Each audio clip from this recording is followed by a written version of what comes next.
Бір үйде 20 шақты адам тұрамыз. Жас келін үй шаруасынан жалыққанын айтты. Күйеуім маған үйленуге ұсыныс жасағанда уәдесін үйіп төгіп берген.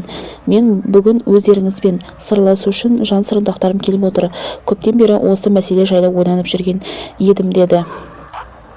Тұрмыс құрғаныма 6 жыл болды. 6 жылдың ішінде 4 балалы ана атанып үлгердім. Аллаға шүкір, отбасылық өмірде бақыттымын. 4 балам бар. Жолдасымның тұрақты жұмысы бар, табысы жақсы. Үй күйіміз де бар. Үлкен үйде ата-енем, күйеуім, 4 балам және мен. Одан соң күйеуімнің бауырлары. Жалпы саны 20 шақты адам тұрамыз. Көргендер қызығады. Үйіміз өте үлкен болғаннан кейін сыймай жатқан ешкім жоқ. Жалпы бір-бірімізбен бет жыртысып сөзге келіп көрмеппіз. Әрине, енді отбасы болған соң ыдыс-аяқ сылдырламай тұрмайды. Арасында қайынсіңлілеріммен, қайныларыммен, енеммен де аздаған түсініспеушіліктер орын алып тұрады. Дегенмен тым арыға кетіп бетіміз ашылып ұрсып көрмеппіз. Оған да Аллаға шүкір деймін. Әрқайсысының оқулы жұмыстары бар. Маған келеге бермейді. Үлгермей жатқаныма көмектесіп те тұрады. Оларға айтар өкпем жоқ. Тек мені мазалап жүргені үйде отырып жалыққан сияқтымын. Жұмыс істегім келеді. Өзім мектепті де колледжді де қызыл дипломмен бітірдім. Ары қарай жоғары оқуға орнына түсемін деген ниетім болған еді. Бірақ тұрмысқа шыққан соң барлығы қалды. Жұмыс істегім келеді. Үйде отыра-отыра сауатым бұзылып қараңғыланып кетем бе деген қорқынышым да бар.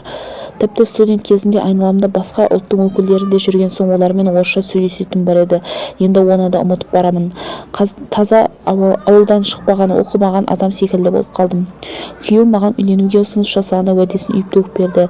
Ары қарай оқуыңды жалғастырасың, жоғары оқу орнын бітіресің, жұмысқа да тұрасың. Мен саған уәде беремін деп алған болатын. Сол кездегі өтірік уәде болды ма, әлде менің алған барған жетістіктерімді көрген соң көңілімді қимай айтқан шығар. Енді енеме келетін болсақ, өзі оқымаған адам. Тұрмысқа шыққан соң тек үйдің тірлігімен, бала тәрбиесімен айналысып келген өмір бойы. Сондықтан ол кісі мені түсінеді деп ойламаймын. Мен үйдің тірлігінен басқа жаққа жібергісі келмейді. Тіпті төркініме жіберуге қиналады. Әйтпесе төркінім жақын тұрады.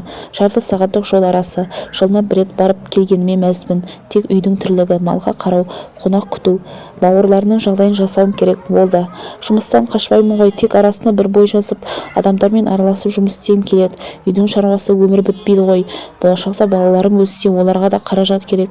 Сол жағында ойлаймын. Қазірден жұмыс істеп балалардың болашағына инвестиция құйсам деймін.